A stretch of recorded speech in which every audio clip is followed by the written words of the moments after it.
Heyo, Omnidogs and Omnikittens. It's Omnidog here with an overview of Batman the Silver Age Omnibus Volume 1. Why is this important? Because it means we're that much closer to getting the latter part of the Silver Age and the beginning of the Bronze Age when Batman and Superman were really, really great. So you can get this and other fine books at organicpricedbooks.com. Use my code. Come on, code. There you go. My high-tech cards, $2 off with code Omnidog and 5% off code Omnidog. Ship it together. We see Batwoman right on the cover.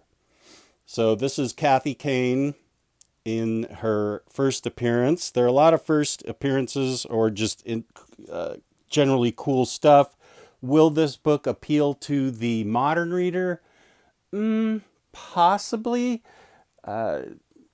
Perhaps not, but we'll see. Maybe I can convince you. Here's the binding.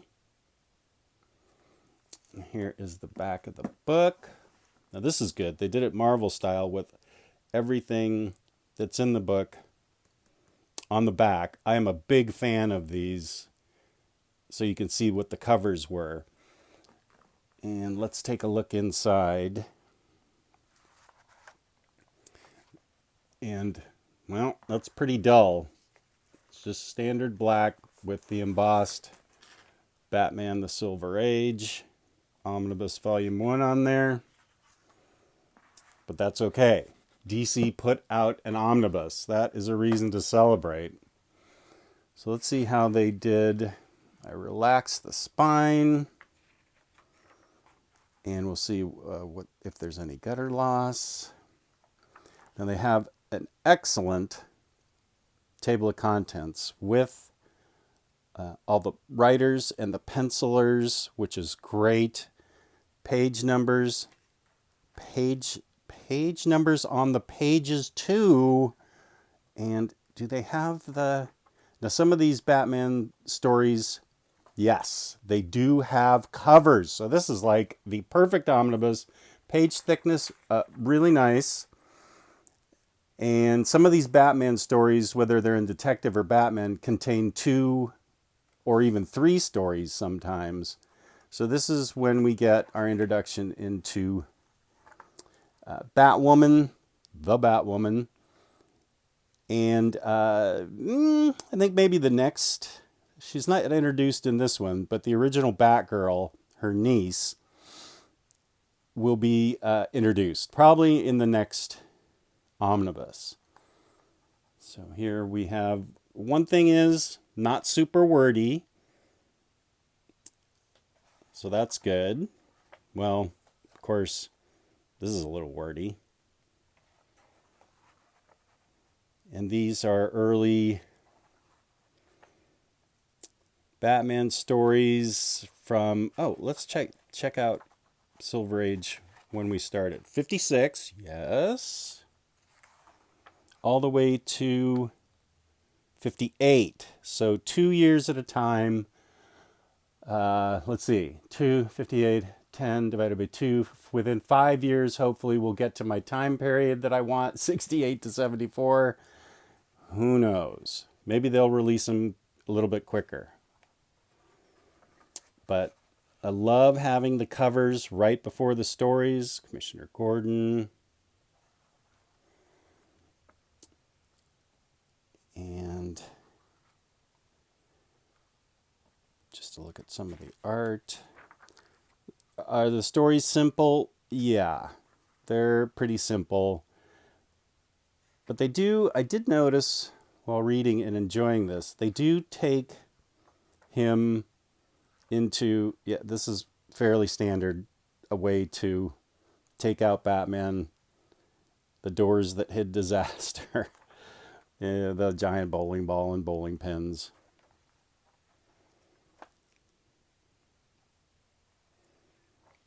So they do have, one thing is they do create interesting things to deal for Batman and Robin to deal with. So it's not all standard, you know, the Grasshopper Gang type stuff. Not yet. They kept this fairly inventive. As a matter of fact, let's see. Just keep paging through the art.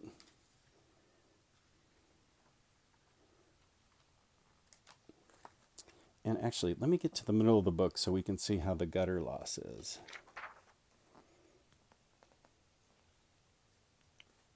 Little bit of gutter loss, but it's not impinging too much. It may be helped if I relax it again. The spine, that is. Okay.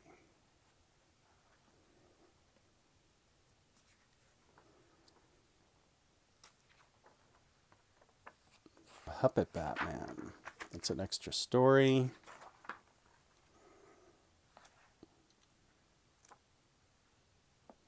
Let's see an early Batmobile.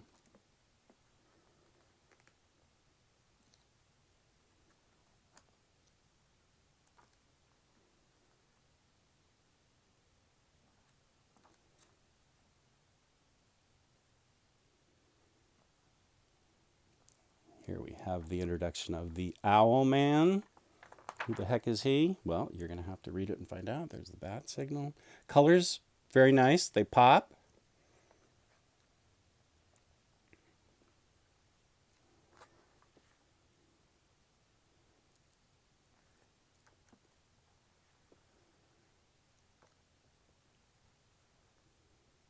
It's a famous cover. Batman wears armor.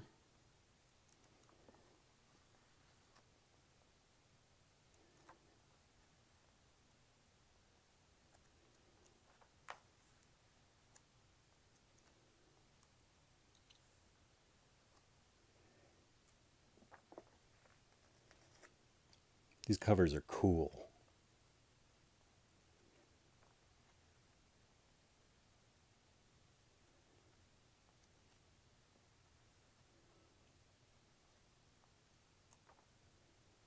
There's Robin in the hospital wearing his mask, which is only appropriate.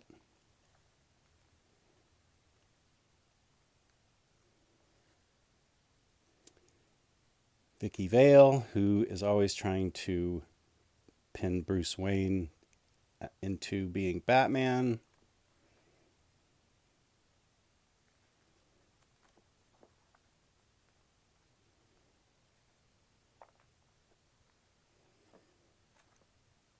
And let's see, where, oh. I think it's after this Fat Man story that we get one of the more famous stories, which was a backup. Batman, the Superman of Planet X, we get the introduction of Batman of Zur-En-Arrh, who Grant Morrison has mined a couple times, or at least once. We've gotten, sorry, I keep knocking the camera here. We've gotten him to use Batman of Zur-En-Arrh, and then most recently we see a little Zur-En-Arrh in Chip Zdarsky's Failsafe. So that is a famous story, and it's a fun story. I enjoyed it. Fat Man. I think I enjoyed that a little less.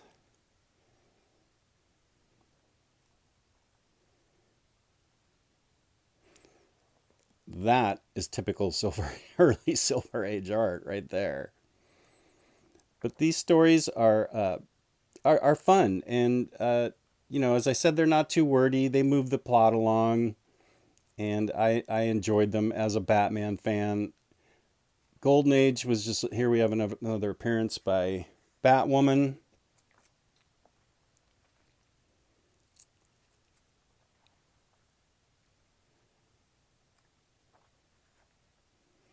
I think we've already seen this.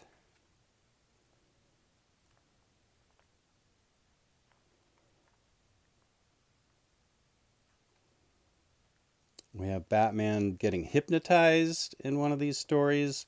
So it's actually a lot of fun. I found these to be very fun.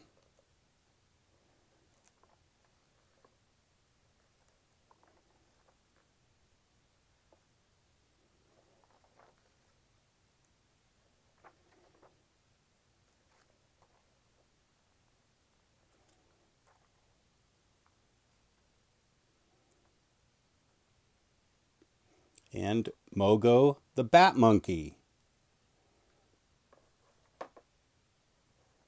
Ace is in here too. I haven't run across him yet, but Ace the Bat Hound definitely is in this. There's the Bat Ape, Mogo.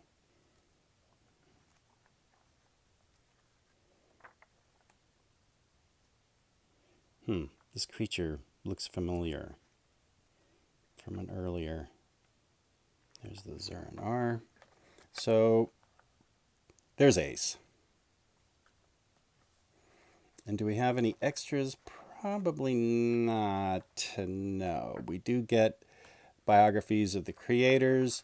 And I do want to see if I can pinpoint a story that I always enjoyed. It's in here. I just forgot to bookmark it. And that's the Rainbow Batman. The Rainbow Batman, I have an action figure of because I used to love the story so much when I was growing up. No, I was not alive when these came out, but I would read them in those 100-page super spectaculars, which were the bossest comics of the 70s. So yeah, Rainbow Batman's in this too, and it's a lot of fun. Batwoman's in it a few times. So we're on our way on the Silver Age. If you dig the Silver Age, these are silvery as Silver Age can get, but still a lot of fun. And I enjoyed it a lot, and I hope you do too if you give it a shot. Peace and love, peace and love. Thank you for tuning in. Please leave a comment, hit the like button, and subscribe if you haven't already. Peace and love, peace and love.